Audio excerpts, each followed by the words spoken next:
En sus máximas de guerra, Napoleón Bonaparte escribió: «Es excepcional y difícil encontrar en un solo hombre todas las cualidades necesarias para ser un gran general. Lo más deseable, y lo que distingue instantáneamente a un hombre, es que su inteligencia o talento se equilibren con su carácter o valentía». En el norte de África, Sicilia, Italia y Francia, Lucian King Truscott, Jr. demostró ser precisamente ese tipo de hombre. El futuro general comenzó con bastante sencillez cuando llegó el 9 de enero de 1895 a Chatfield, Texas. Aunque la familia pronto se mudó a Oklahoma, siempre afirmó ser tejano de corazón. Nieto de un inmigrante de Cornualles, Inglaterra, casi murió a temprana edad mientras jugaba en la oficina de su padre. Su padre, Lucian King Truscott, Sr., era médico en Chatfield y estaba ocupado en otra habitación cuando su hijo decidió probar algo que tenía buena pinta en la oficina de su padre. Sin embargo, su elección fue desafortunada y tragó ácido carbólico. Su padre escuchó sus gritos y le salvó la vida, pero ese día se ganó una de sus señas de identidad. Una voz áspera y áspera que un observador llamó un rompepiedras. La familia Truscott se mudó a Oklahoma cuando comenzó el auge de la tierra en 1901. Allí, el joven Truscott entró en contacto con la caballería de los Estados Unidos, un vínculo que duraría toda la vida. Para ayudar a sus padres a mantenerlo a él y a sus 3 hermanas, decidió que él y su madre asistirían a la escuela normal de verano en Norman, Oklahoma. El objetivo era obtener un certificado de maestro. A los 16 años, tras haber mentido sobre su edad, ya era maestro en Stella, Oklahoma.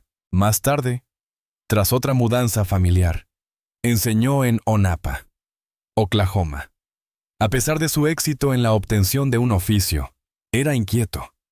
Sin duda, esto fue lo que lo impulsó a alistarse en el programa de la Reserva del Ejército, donde, tras 2 años como teniente, se convertiría en oficial del ejército regular. La primera asignación del teniente Truscott fue al 17º Regimiento de Caballería en la frontera entre Estados Unidos y México, cerca de Douglas, Arizona. Allí adquirió experiencia práctica con las peculiaridades de los informes matutinos, los partes de enfermedad, las listas de servicio y los requisitos administrativos de las tropas. Al finalizar la Primera Guerra Mundial, el teniente Truscott era un oficial del ejército experimentado, aunque con poca experiencia en combate. Preocupado por su inminente regreso a la vida civil, se sintió aliviado al saber que su regimiento sería enviado a Hawái para cumplir funciones de guarnición. Pero antes de partir al extranjero, el teniente Truscott adquirió algo mucho más importante para su vida y su carrera. Sarah Nicholas Randolph era la nieta de 4ª generación del presidente Thomas Jefferson y, como tal, disfrutaba de una vida cómoda y una posición social elevada. El teniente Truscott se enamoró pronto y, bajo la presión de mudarse a Hawái, se casaron el 5 de abril de 1919 en el condado de Cochise, Arizona. Con la boda ascendieron a teniente primero. En Hawái, se aficionó al polo y se convirtió en un jinete de gran prestigio, algo que más tarde compartiría con otra estrella en ascenso, George S. Patton. En un ejército de posguerra cada vez más reducido, el teniente Truscott, sin embargo, obtuvo un ascenso a capitán. Los años de entreguerras fueron típicos para los Truscott. Después de Hawái, llegaron California y luego de vuelta a Douglas, Arizona. Texas fue el siguiente, la 4ª mudanza en 3 años. En 1925, el capitán Truscott recibió la orden de asistir al curso de oficiales de tropa en la Escuela de Caballería de Fort Riley, Kansas, donde posteriormente se desempeñó como instructor. En 1902 tras servir como comandante de tropa del 3er Regimiento de Caballería en Fort Myer, Virginia, donde conoció a los mayores Dwight D. Eisenhower y George C. Patton, y participó en la dispersión de la Marcha Bonus sobre Washington. Fue seleccionado para asistir a la Escuela de Comando y Estado Mayor en Fort Leavenworth, Kansas, otro prestigioso trampolín hacia el alto mando.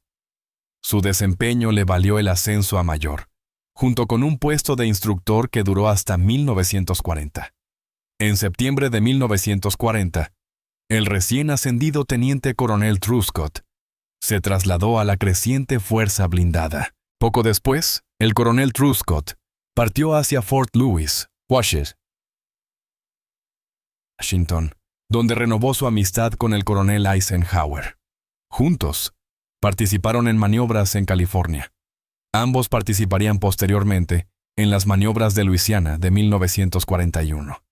Después de estas maniobras a gran escala, Truscott regresó a Texas, asignado a la Pinset de la División de Caballería.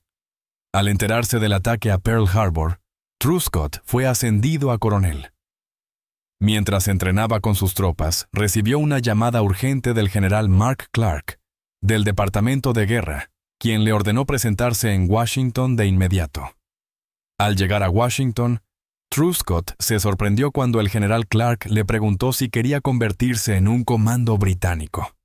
Estas fuerzas ligeras de asalto habían sido desarrolladas por los británicos mientras esperaban el momento oportuno para reconstruir su fuerza militar. El general Clark explicó que el presidente Franklin D. Roosevelt y el primer ministro británico Winston Churchill habían acordado invadir Europa en 1943 y que, mientras tanto, las fuerzas estadounidenses establecerían dentro de su organización un grupo de comandos estadounidenses. Truscott fue enviado al general Eisenhower para obtener más detalles. Eisenhower explicó que el jefe de Estado Mayor del Ejército, el general George C. Marshall, creía que el ejército estadounidense carecía de experiencia en combate en todas sus filas. Para lograr este objetivo, se enviaría un grupo de oficiales estadounidenses a Inglaterra para observar y aprender de la experiencia británica. El coronel Truscott lideraría el grupo que observaría el Cuartel General de Operaciones Combinadas británico, el cuartel general superior de los comandos. Tras estudiar todos los documentos que pudo conseguir sobre la situación británica y asistir a las reuniones del Departamento de Guerra sobre los planes estadounidenses para la invasión europea, Truscott partió hacia Londres.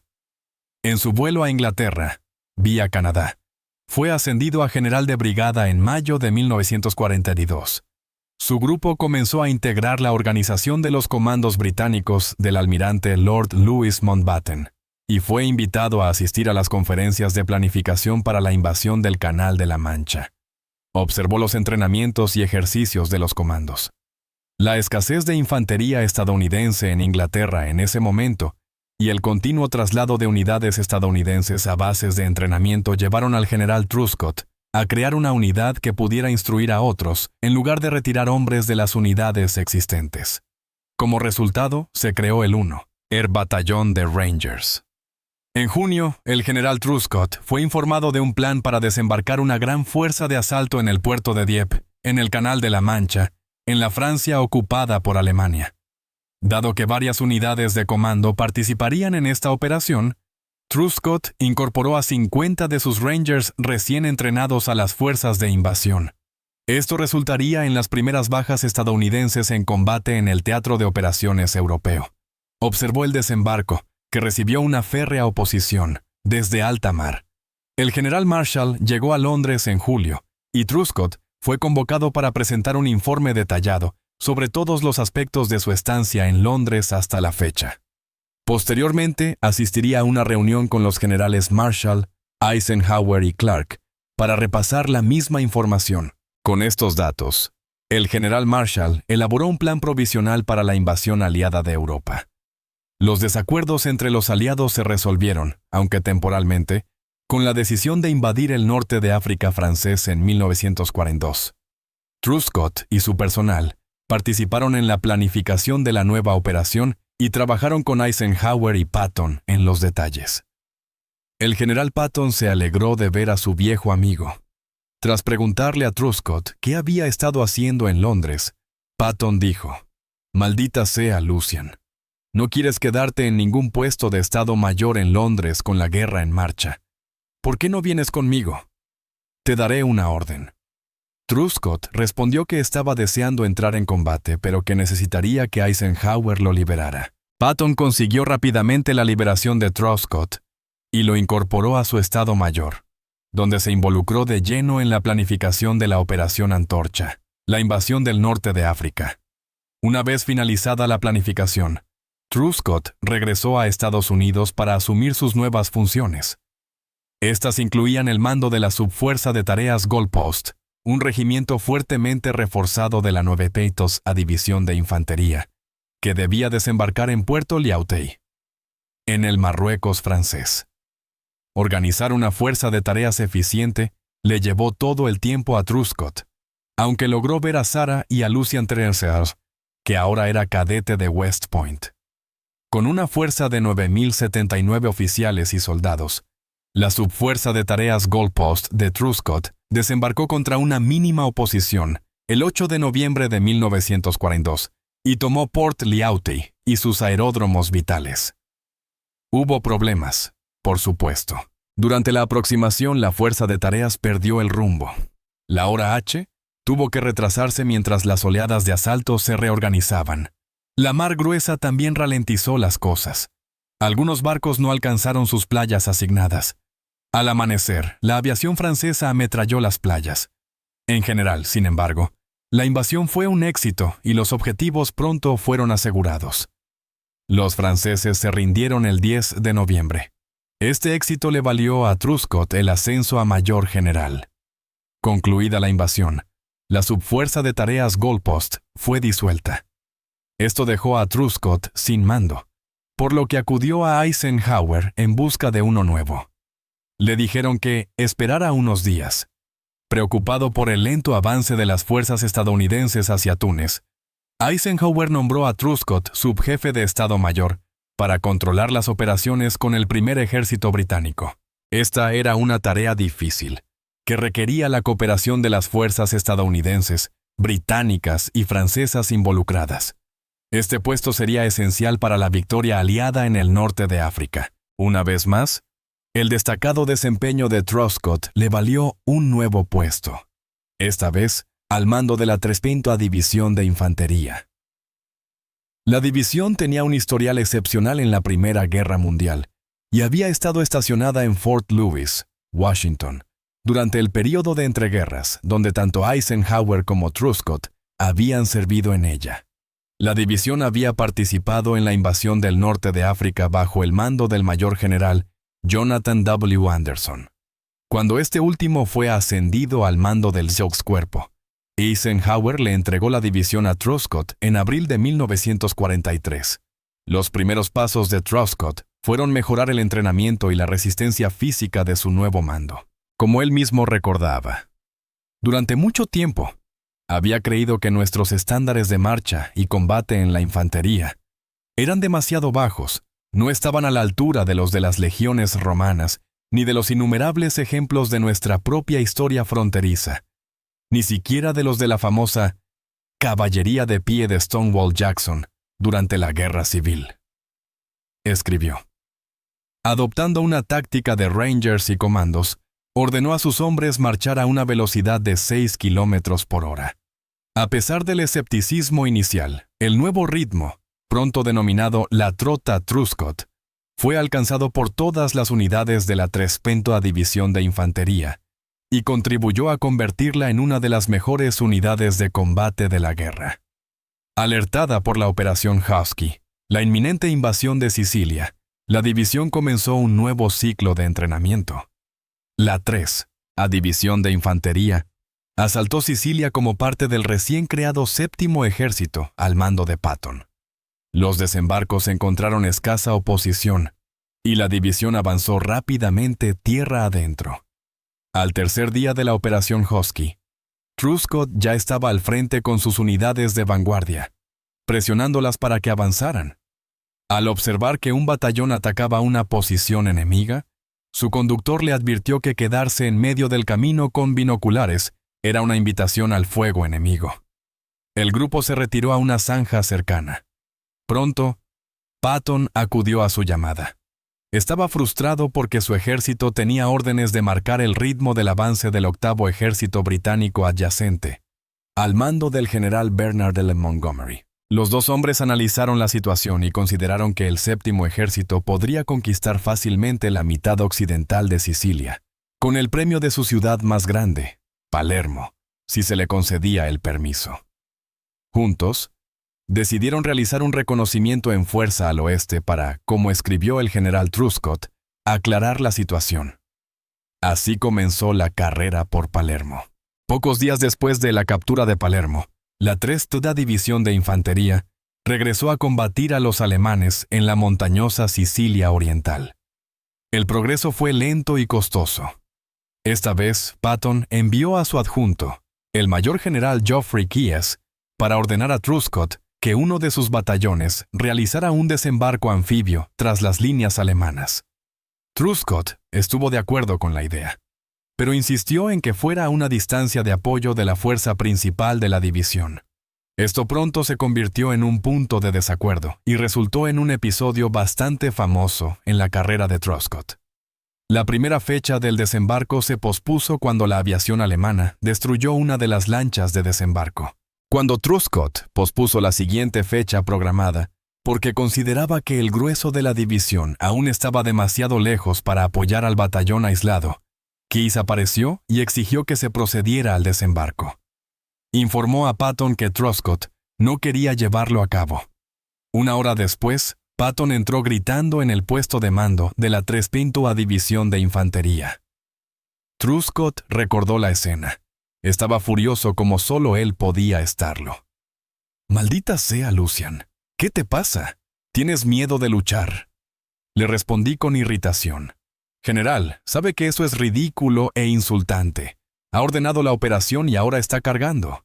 Si cree que no puedo cumplir las órdenes, puede entregar la división a quien quiera. Pero le diré una cosa, no encontrará a nadie que pueda cumplir órdenes que no apruebe tan bien como yo». La respuesta de Truscott tranquilizó a Patton de inmediato. Y los dos hombres se sentaron a discutir la mejor manera de relevar a la fuerza anfibia.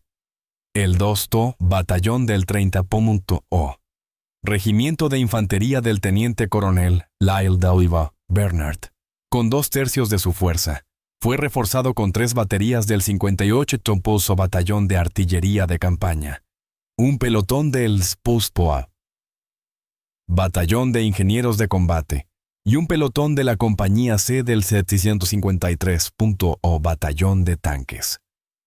Como temía Truscott, el batallón sufrió graves daños en su aislada cabeza de playa, y la división, a pesar de sus mejores esfuerzos, tardó más de lo previsto. 7 de las 8 piezas de artillería se perdieron, al igual que varios tanques y otros vehículos. Pero el batallón sobrevivió. Para el 16 de agosto, la división se encontraba en las colinas que dominaban Messina. La batalla por Sicilia había terminado. Inicialmente aliviado de que su división no se encontrara en la fase de asalto de la invasión del sur de Italia, Truscott recibió pronto la orden de su nuevo comandante, el mayor general Mark Clark, del 5º Ejército de los Estados Unidos, de prepararse para desembarcar más al norte, una vez que el avance aliado avanzara en esa dirección. Pero la sólida defensa alemana de la cabeza de playa de Salerno pronto cambió esos planes. En menos de una semana, Truscott recibió la orden de preparar su división para desembarcar en Salerno y unirse a la batalla allí. Mientras sus hombres navegaban hacia Italia, Truscott fue a la cabeza de playa para ver la situación con sus propios ojos y reunirse con el general Clark. Viajando en una lancha PT, visitó la cabeza de playa, observó las sólidas defensas y recibió órdenes de asignar su división al 6º Cuerpo del 5º Ejército, una vez en tierra. Durante las batallas a lo largo de la línea de invierno alemana en Cassino, Truscott se enteró de un antiguo plan, la Operación Shingle, que había sido descartado y ahora revivido repentinamente. El 6º Cuerpo, junto con la 3ª División de Infantería y la 5ª División de Infantería Británica, debía desembarcar en la ciudad de Anzio, en la costa tras la línea de invierno. Los desembarcos iniciales en enero de 1944 resultaron sorprendentemente bien y tomaron a los alemanes por sorpresa. Pero, como siempre, se recuperaron rápidamente y pronto rodearon la cabeza de playa. Durante los primeros días de la batalla, Truscott resultó herido en una pierna al explotar un proyectil enemigo en las cercanías. Salvado de heridas graves por sus pantalones y botas de caballería favoritos, permaneció en servicio tras recibir tratamiento médico. El ataque para romper la cabeza de Playa fracasó cuando refuerzos alemanes inesperados detuvieron el avance. Durante este ataque, el general Truscott sufrió un duro golpe cuando 3 batallones de Rangers asignados a su división para el ataque fueron superados por el enemigo. Los aliados se pusieron a la defensiva. Durante varias semanas, el Sexto Cuerpo tuvo dificultades para proteger su cabeza de Playa de los ataques enemigos cada vez más intensos. Truscott dormía en su cuartel general la noche del 16 de febrero de 1944, cuando lo despertó el coronel Carleton. Tenía un mensaje del general Clark, que lo relevaba del mando de la 3ª División de Infantería y lo nombraba subcomandante del Sexto Cuerpo. Truscott llegó al cuartel general del Sexto Cuerpo y encontró a Lucas y a su personal preocupados por el último contraataque alemán, que amenazaba con empujar a los aliados al mar. Observó que parecía haber una sensación de desesperación y desesperanza en el cuartel general. Mi optimista afirmación de que nada parecía tan malo sobre el terreno como lo parecía en el mapa del cuartel general no disipó la tristeza. Truscott contactó con los comandantes de división, se enteró de la situación y quedó satisfecho de que cada uno había hecho todo lo posible y de que, de hecho, la situación no era tan grave como se temía inicialmente. Unos días después, Clark visitó la cabeza de Playa e invitó a Truscott a acompañarlo en un recorrido por las unidades de primera línea. Durante el viaje, Clark le comunicó a Truscott que en pocos días Lucas sería relevado del mando del Sexto Cuerpo y que Truscott lo reemplazaría. Truscott recordó: le respondí que no tenía ningún deseo de relevar a Lucas, quien era un amigo personal, y que no había querido dejar la 3, a División de Infantería para esta misión. Lo hice sin protestar porque me di cuenta de que algunos mandos, especialmente del lado británico, habían perdido la confianza en Lucas, mientras continuaba como subcomandante del cuerpo. Truscott tuvo algunas ideas para mejorar la posición aliada. Llamó al oficial de artillería del cuerpo, el general de brigada Karl A. Baer, y le preguntó cómo estaba empleando la artillería sus cañones. Perturbado por lo que escuchó, llamó al oficial de operaciones de artillería de la 3ª División de Infantería, el mayor Walter Dodge Kerwin.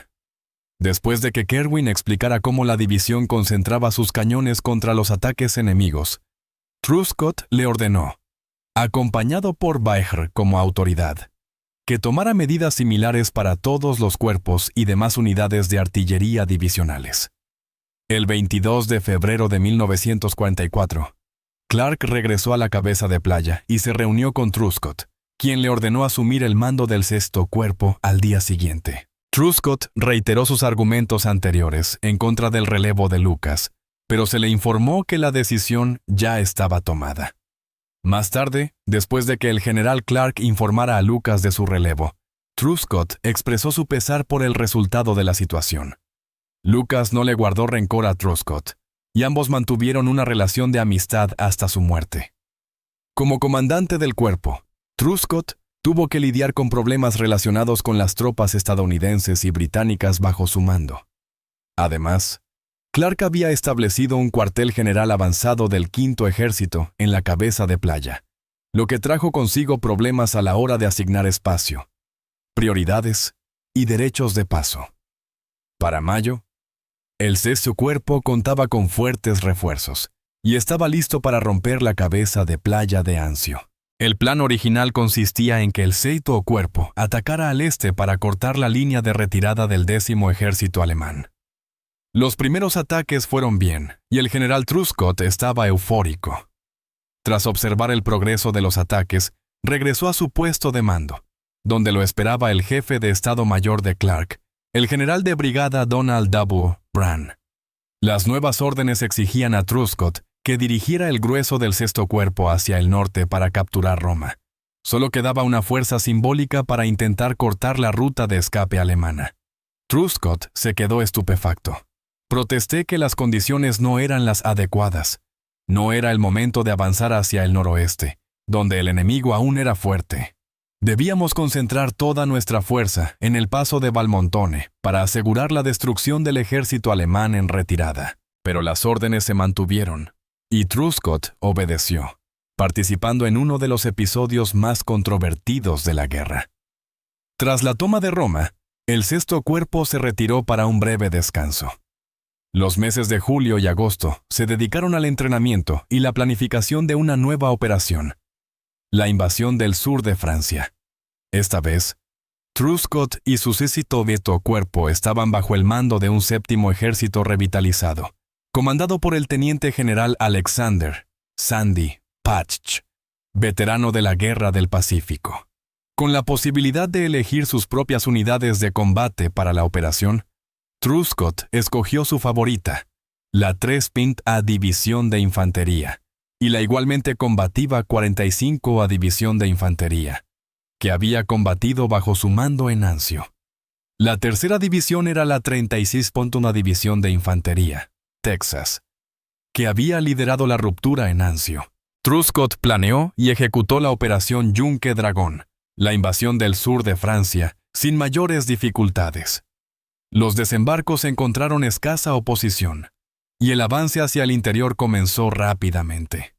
El avance hacia la brecha de Belfort se desarrolló según lo previsto, y los alemanes estaban demasiado ocupados retirándose como para oponer una resistencia defensiva significativa. Todo seguía marchando bien cuando el Sexto Cuerpo entró en los Vosgos, cerca de la frontera alemana. Al ralentizar las operaciones el invierno, Truscott recibió la visita de Eisenhower, quien le dijo: «Lucian, te voy a asignar la organización del 15º Ejército. No te va a gustar porque este ejército no va a ser operativo. Será un comando administrativo y de entrenamiento, y no entrarás en combate». El general Edward H. Ted Brooks se haría cargo del Sexto Cuerpo, mientras Truscott regresaba a Estados Unidos para un merecido descanso antes de volver a comandar el nuevo ejército. Tras 2 años de combate en el norte de África, Sicilia, Italia y el sur de Francia, el general Truscott finalmente regresaba a casa. Disfrutó muchísimo de su visita. Además de pasar tiempo con su esposa, visitó West Point para ver a su hijo, Lucian Trero. Mientras se preparaba para regresar a Europa, fue llamado repentinamente a Washington. Mientras estaba en el departamento de guerra, se enteró de que la inesperada muerte de un alto mando británico había dado lugar a una serie de ascensos y traslados que ahora le afectarían. Uno de los movimientos inesperados fue el ascenso del general Clark al mando del 15º Grupo de Ejércitos en Italia. Esto dejó una vacante en el mando del 5º Ejército. El General Marshall le preguntó a Truscott: «¿Qué le parece volver a Italia?». Sorprendido, Truscott respondió: «Señor, haré todo lo posible donde quiera enviarme». Con su fiel Estado Mayor, Truscott asumió el mando del 5º Ejército en Italia. Con 300,000 soldados bajo su mando, incluyendo en diversas ocasiones británicos, sudafricanos, polacos, neozelandeses, brasileños y soldados de otras nacionalidades, el 5º Ejército de Truscott avanzó contra la nueva línea de invierno alemana, capturó Bolonia, desmanteló la resistencia alemana en la línea gótica y se adentró en el Valle del Po, dispersando a los ejércitos 10º y 14º alemanes. Fue parte de la fuerza que aceptó la primera rendición de un grupo de ejércitos alemán en la Segunda Guerra Mundial, cuando el grupo de ejércitos C se rindió ante las fuerzas aliadas en Italia. Tras la derrota de Alemania, Truscott regresó a Texas y se presentó voluntario para la Guerra del Pacífico. Fue asignado a un grupo de oficiales de alto rango que debían visitar China y prepararse para servir allí hasta la derrota de Japón. Pero mientras el grupo realizaba inspecciones, Japón se rindió. La guerra había terminado. Su misión de comandar un grupo de ejércitos chinos contra Japón era irrelevante. Al regresar a Italia, Truscott se enteró de que el cuartel general del 5º Ejército iba a quedar inoperativo.